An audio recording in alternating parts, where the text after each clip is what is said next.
safe when you're just a pretty face. Just to be whoever you are is no disgrace.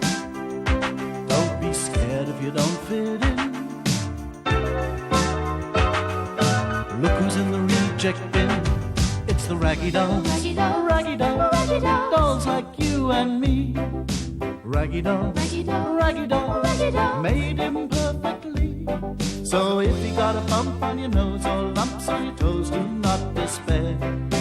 Be like the Raggy Dolls and say I just don't care.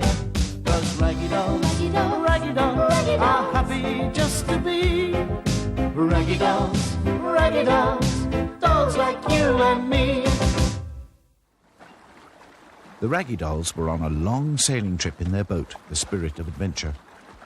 Sadsack was below decks, brewing up a pot of tea and worrying about whether or not they'd brought enough food.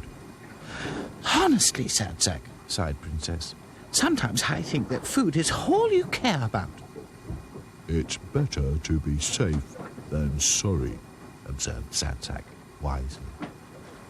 Where's that tea? Called Dotty. Steering this boat is thirsty work. I'm coming, called Sadsack. The Raggy Dolls had come a long way. The river was getting wider and wider, and they could almost smell the sea. The water was also getting more and more choppy, and the Spirit of Adventure began to sway and bob up and down on the waves. This made carrying mugs of tea quite difficult. sorry. Said Sadsack, handing Dotty less than half a mugful. Oh, well, can't be helped, shrugged Dotty. Maybe I should go and help myself. Take over the wheel, Sadsack. Aye, aye. Sadsack took over the wheel. It was the first time he'd ever done so, and he had to admit it was quite good fun. No wonder Dotty always wants to steer, he thought. Bother! Exclaimed Dotty from below decks, spilling even more tea. Thought Sadsack. The water looks calmer over there. He turned the wheel and headed towards some distant cliffs. Seagulls squealed and swooped overhead as Captain Sadsack steered his faithful crew towards calmer waters and full mugs of tea. But suddenly, the Spirit of Adventure jarred to a halt. Sadsack had steered straight into a sandbank. The sudden stop sent everyone tumbling. The Raggy Dolls groaned and picked themselves up. What's happened? Said Lucy in alarm. We're not going to sink, are we? No, we've run aground, said Dotty. Sadsack sat by the helm, nursing a rather nasty bump on the head. I'd have probably done the same thing, said Dotty. Those sandbanks are very difficult to see, even when they're only just underwater. Oh, well, said Princess. I suppose we'll just have to make the best of it. Yeah, no problem, said Back to Front. At least we can all have a proper cup of tea now. Hello there! You in the boat? Called a voice. Are you needing some help? It was a Norwegian seal. He studied the Raggy Dolls kindly with his big black eyes. Oh, how do you do? Said Dotty. We seem to have run aground. I don't suppose you could give us a push or something? The seal shook his head. It wouldn't be doing any good, he said. The tide is coming lower all the time now. Soon there will be nothing but sand. Oh, dear, said Princess.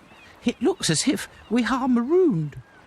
Yep, high and dry, agreed Back to Front. Oh, my head, moaned Sadsack. That's a nasty bump you've got there, Sadsack, said Lucy, examining his head. I'll fetch the first aid kit.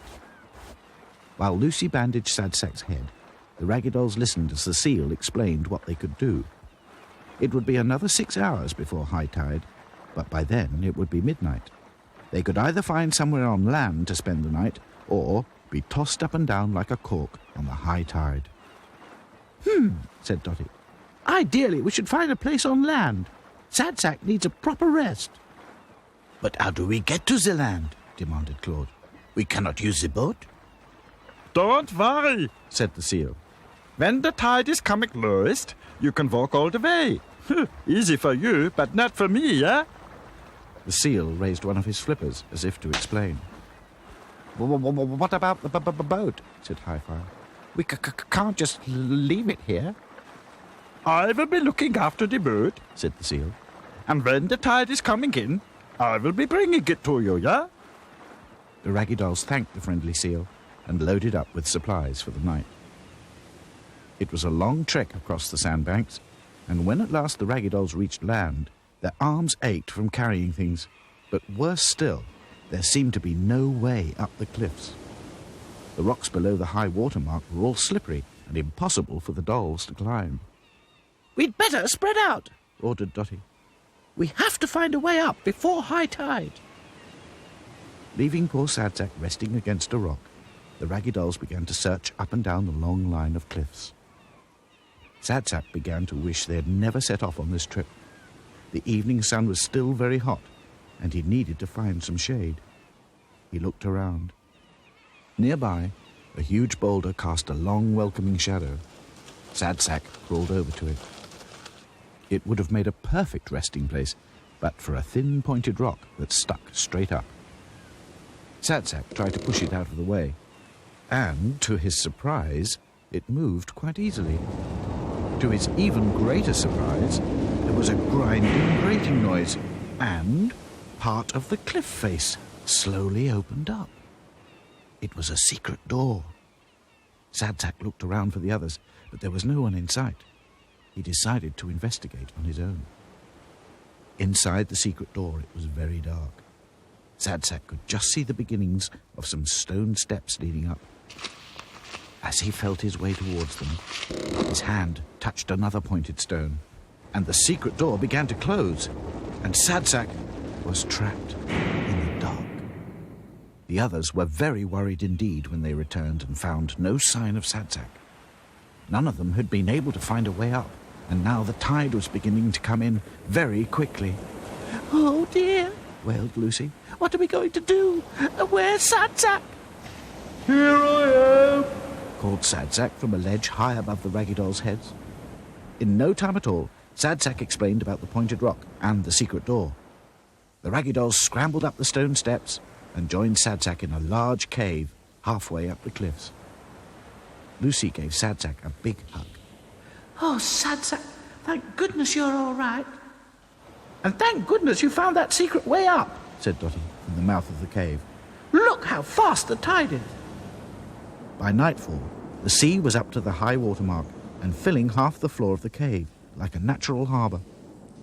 What is going to happen now? Demanded Claude. Dotty smiled and shrugged her shoulders.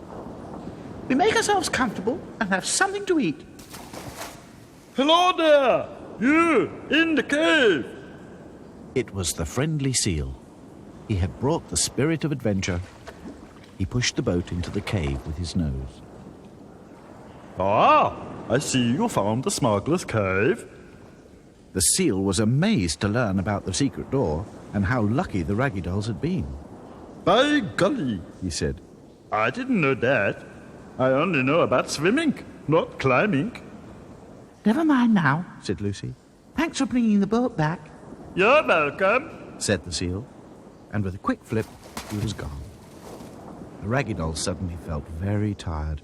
It had been a long, long day. I'm sorry I got you all into this mess. Yawned Sadsack. Nonsense, said Dotty. It's not every day you find a smuggler's cave. I think it's quite exciting. Yeah, agreed back to front. There'll be lots to explore tomorrow. Mais oui, said Claude. Remember, mon ami, you said so yourself. It is better to be safe than sorry, n'est-ce pas? But Sadsack was already asleep, and very soon, so were all the others. Raggy dolls, dolls like you and me. Raggy dolls, made imperfectly. So if you're not at ease with your knobbly knees and your fingers are all thumbs, stand on your two left